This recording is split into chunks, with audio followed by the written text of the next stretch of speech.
We're here, we're live ahead of Arsenal's game against Liverpool in the Premier League as they look to take charge of this new title race. This is today's Arsenal Transfer Show.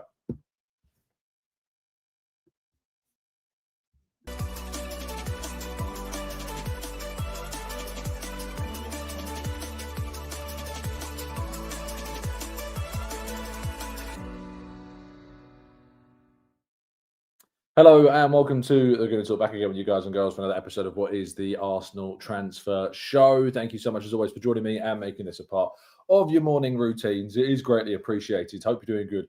Hope you're doing well. Of course, in different surroundings this morning, so apologies that the microphone is not the same and everything else is not the same and the usual surroundings aren't the same. But I did warn you yesterday, so I can't do no more than that. But good morning to you all joining us. Thank you so much for doing so. I'll be back, of course, on Monday, not Monday, Tuesday, in, of course, usual surroundings too. Tomorrow morning we'll be at a hotel in Liverpool as I aim to travel back from, hopefully, a victory at Anfield for the first time, believe it or not, in 13 years. We haven't won a game and in the league at Anfield in 13 years. Kind of ridiculous, Arsenal's record there.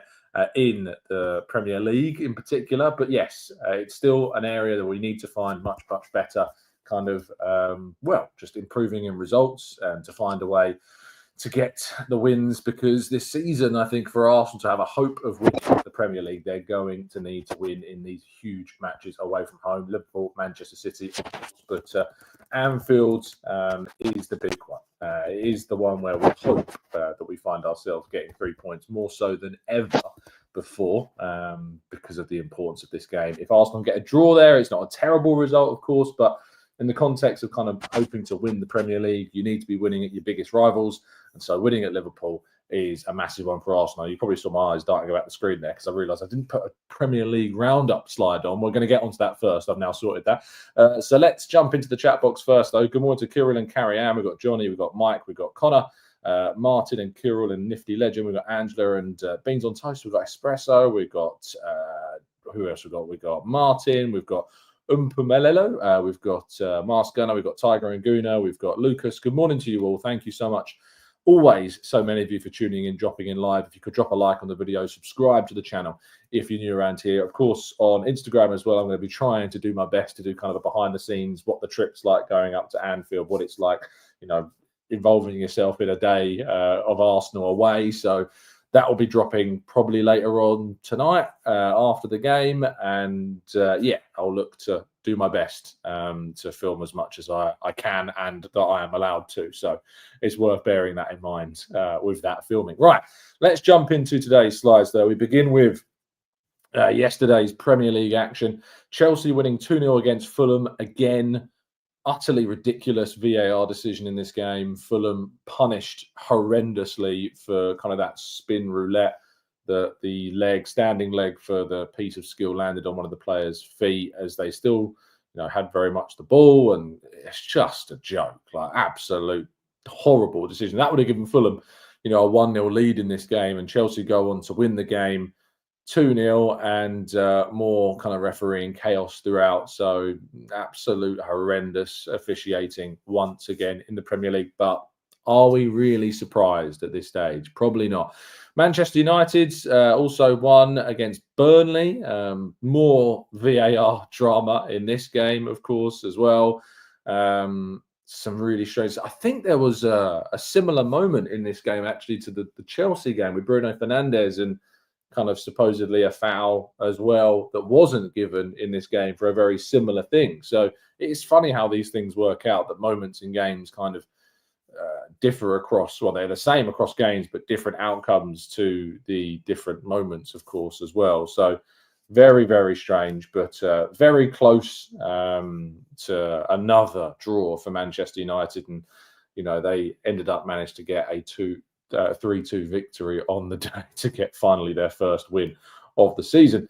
Granit Xhaka was key in Sunderland's 2-1 win over Brentford. Fantastic cross for their winning goal in the final moments of that game, and Brentford's disappointing season's start goes on while Sunderland have now won both of their 2 opening Premier League games in a very solid start for them.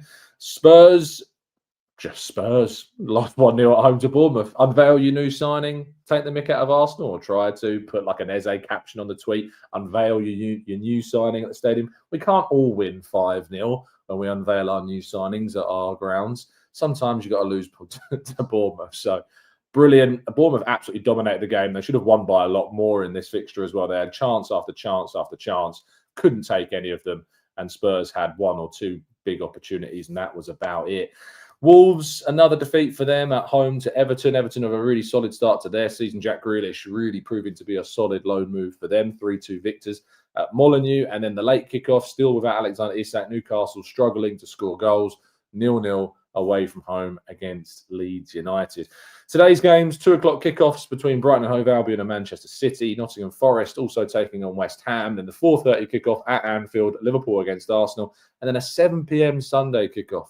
Not a fan of that. Aston Villa against Crystal Palace in the final game of this match day week. So plenty of football today, plenty of action. But of course, the main attraction is that game at Anfield. But we need to move into today's stories before we go back to talking about that particular fixture at Anfield. And we start with the revelation of the calendar for Arsenal's Champions League fixtures, their home and away ties. On the 16th of September, Arsenal will be travelling to Bilbao to take on Athletic Club. On the 1st of October, they will host Olympiacos at the Emirates, followed by another home game on the 21st of October against Atletico Madrid. The 4th of November is the away trip to Slavia Praha.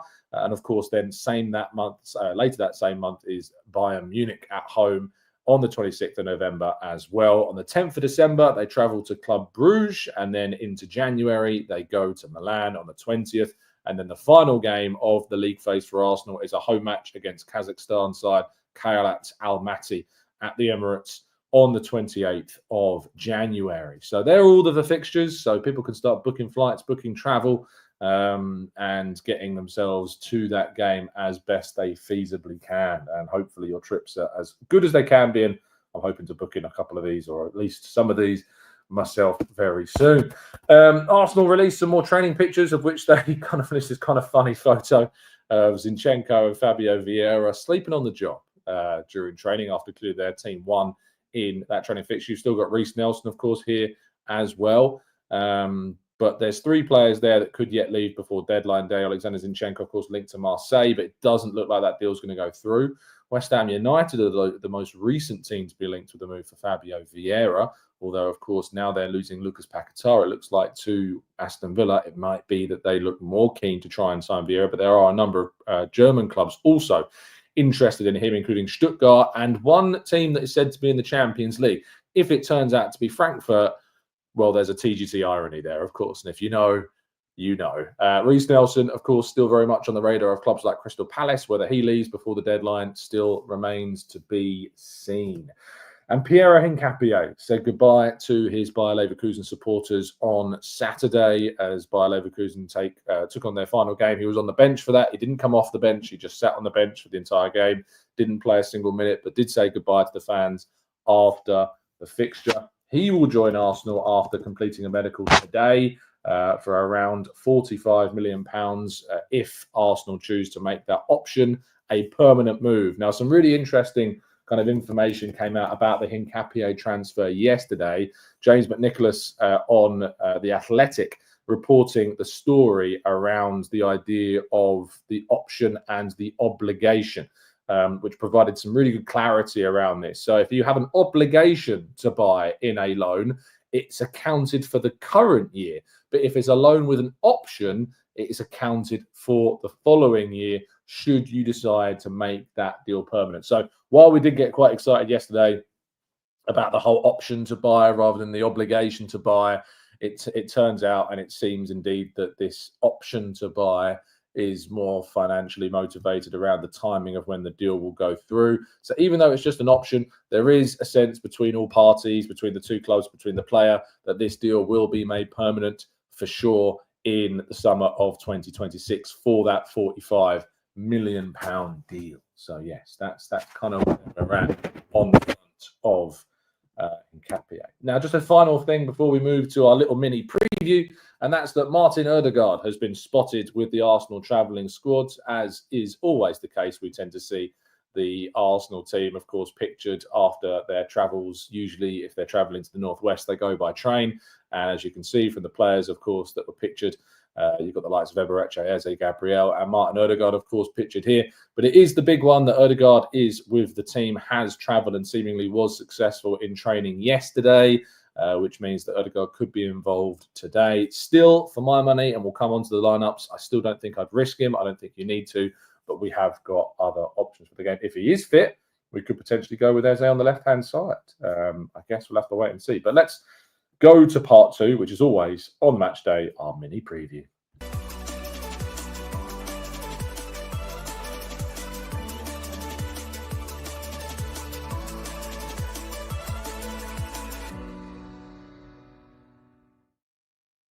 Right, this is part two of today's show, which is, of course, on a match day, our preview, where we look ahead to the next Arsenal fixture, look at the lineups that I'd go for, and, of course, get your thoughts in the comment section and get your predicted scorelines as well for the game. So, without further ado, let's run through the team that I'd quite like to see start the match at Anfield today, with David Raya, of course, between the sticks. I think he has been probably the unsung hero of the start of the season. I think if you were looking for the best performer at the start of this campaign, I think David Raya's got a really good shout of being that player.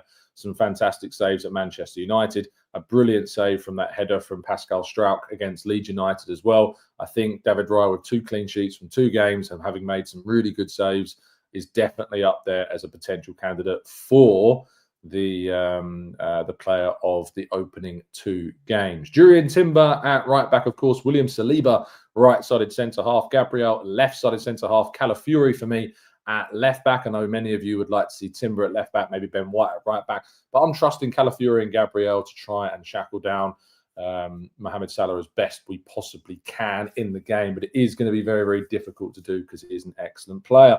Zubimendi and Declan Rice in that kind of double pivot defensive partnership, with Eberechi Eze as the 10, Madueke on the right, Martinelli with his pace for those transitions on the left, and of course Victor Gyökeres as our number 9. So going into the chat box and getting some of your predictions for the game as well, and for what scorelines you think we might see this afternoon. Mohamed's going for a 2-2 draw. Black Shine's going for a 2-1 victory in the game at Anfield as well, which, you know, from a personal point of view, I think Arsenal got a good chance. I predicted 2-0 rather optimistically on the vision, but I'm going to go with a 2-1 victory and Elliot's scoreline. Arthur says 3-2 to the Arsenal in this game as well. Arasilki's going for a 2-1 to the Arsenal. Theo, though, reckons it's going to be a 3-1 Liverpool win.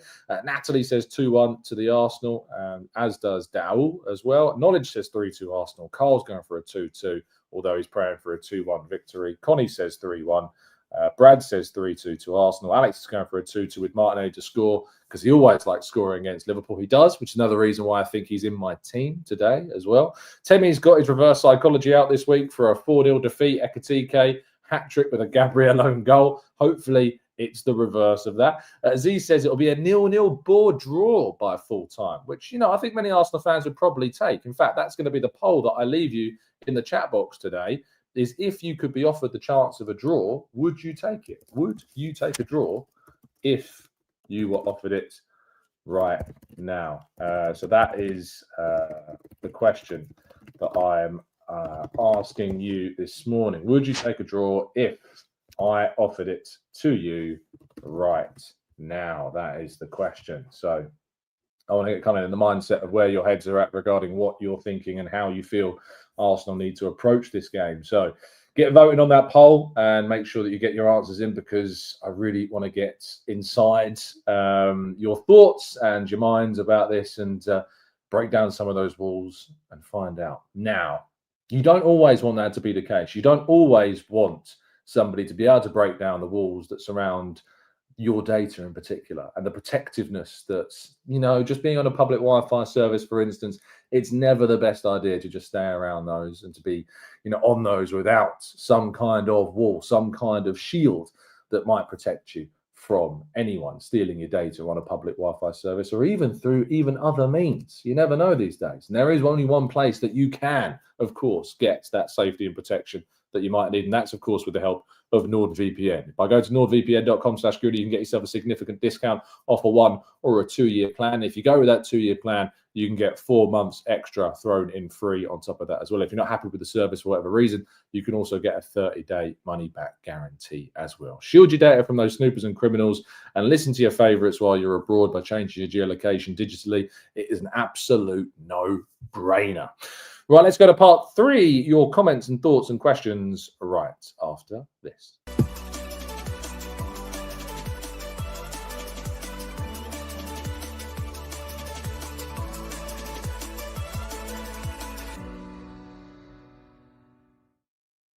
All right, this is part 3 of today's show, which means we're going to be jumping into the chat box and tackling some of your questions. So if you've got any questions you'd like to ask, now is the time to do so. So jump into the chat and let us know some of your questions. We're going to be around only about 5 to 10 minutes because I'm conscious of the time this morning because I'm going to be heading off, of course, to the train station and heading up to Anfield today. So Eddie says, do you think if Vieira isn't sold, it won't be that bad as he has an elite final ball in his locker? Now that we're more direct and involve a lot of transition, maybe he could be an option coming off the bench. I mean, ideally, of course, we'd want to move him on. We'd want to sell him. We'd want to get some money for him. But it probably isn't the worst situation in the world if he was to stay. I don't think it's an absolute nightmare if he stays. So I see where you're coming from, Eddie, but I think ideally we probably would want to still move him on and get some money in because we are still somewhat concerned about the kind of FFP element of the summer. Patrick says a draw is a good result in isolation, but given what's happened in previous seasons, I'd love for us to really put down a marker. If we lose, we lose. But I'd like to see us going down, trying to win. Jonah says, Tom, how's the window so far? Oh, it's a 9.5. I really don't see how anyone could justify anything lower than a 9. I really don't see how anybody could. I mean, we've got Kivior now moving out for profit. We've obviously moved on a couple of other players at the start of the window. There's hope that we'll see some more outgoings before deadline. It's if anyone is voting below a 9 for the window, it's just exposing you more than anything else. I don't think there's any justifiable means to describe this window as anything other than at least a 9 out of 10. Avinash says, when I look upon the title winners of the past few seasons, both Liverpool and City never settle for a draw, especially before a match. You want to defeat a contender at their place, let's go for it. I mean, didn't Liverpool draw Arsenal last season in the league? I'm not sure what they did at Manchester City last season, but they may have won in the last meeting between the two. Let's have a quick look from what it was. All matches, Liverpool, Man City last season. 2025, it was, Liverpool won 2-0 at City last season, but of course they did draw at Arsenal. I mean, City didn't have Haaland playing. They didn't have Diaz playing. They had Ake and Kusanov as their centre halves. They had a very, very depleted side against against them, and it showed clearly in that result. And says, Tom, I saw Trossard pictured. Okay, well, that's good news. I haven't spotted that, but if Trossard was indeed pictured there, that's definitely good news, 100%.